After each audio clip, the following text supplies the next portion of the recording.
Hello YouTube! Today I would like to review Assassin's Creed 4 Black Flag. If you are including Brotherhood and Revelations, Black Flag is actually the 6th installment of this long-running game series. As in previous Assassin's Creed games, Black Flag also mixes a modern-day story with historical events from the past. You get to play an employee of Abstergo Industries who needs to access the memory of one Desmond Miles yet again, who died in the previous game Assassin's Creed 3.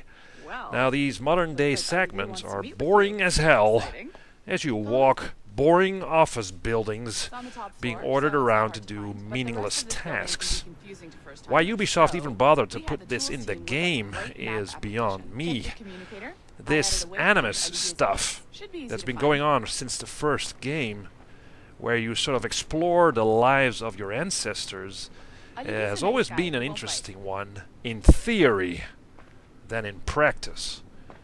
But once you get plugged into the Animus, it's time to play as Edward Kenway during the golden age of piracy.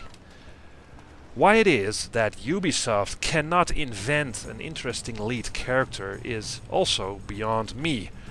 If there's something Ubisoft should have learned from the previous Assassin's Creed games, especially Assassin's Creed 2, is that you need a main character who is driven by personal motivations. Kenway, his only motivation is gold. Now, the game looks fantastic and it's very well designed, and that must be said. So against the backdrop of beautiful palm trees, sandy beaches, lush jungles, Mayan temples, open seas, and ever-changing weather types, you get served an intriguing storyline involving pirates, assassins, Templars, and a whole lot of treasure. Well, basically, Assassin's Creed story. The main attraction here is the Naval Combat. You get an upgradable ship to go plunder and sink other ships. Outmaneuvering other enemy ships, firing cannons at the right moment is just a whole lot of fun.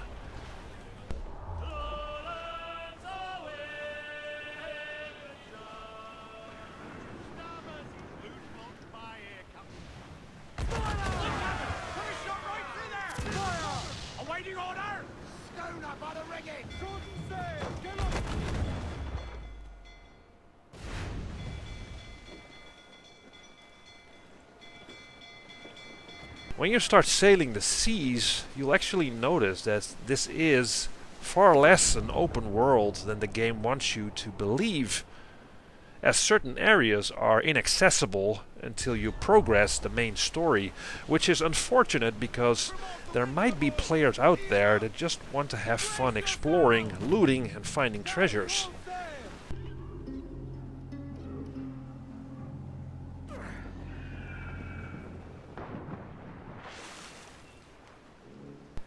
Now, on land, the game is very similar to other Assassin's Creed games. It's a third-person running, jumping, fighting game, and this game is best played with a controller, but even then, controls can feel very sticky as the game tries to figure out what you want to do, resulting in occasionally that all kinds of misjumps and bumping into things and all that. Still, it's very servable. It's not broken, in my opinion, but it sort of misses the point of what an Assassin's Creed game is, in my opinion, all about. If there's one thing that the first Assassin's Creed game did right, it was the fact that the assassinations actually mattered and required some investigation into the best possible way to approach your target, meaning using stealth as much as you can.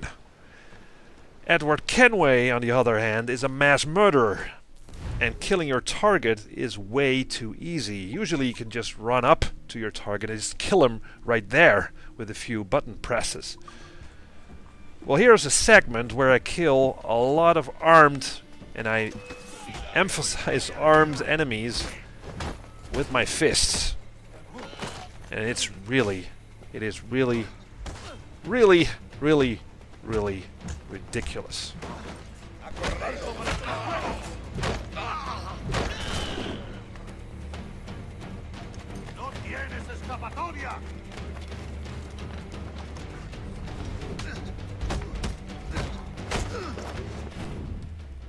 So, the combat is just too freaking easy. The other thing I really miss at this point in the series is those epic buildings or catacombs that you could parkour through or climb all the way to the top, finding an exit and getting your reward and possibly a great view.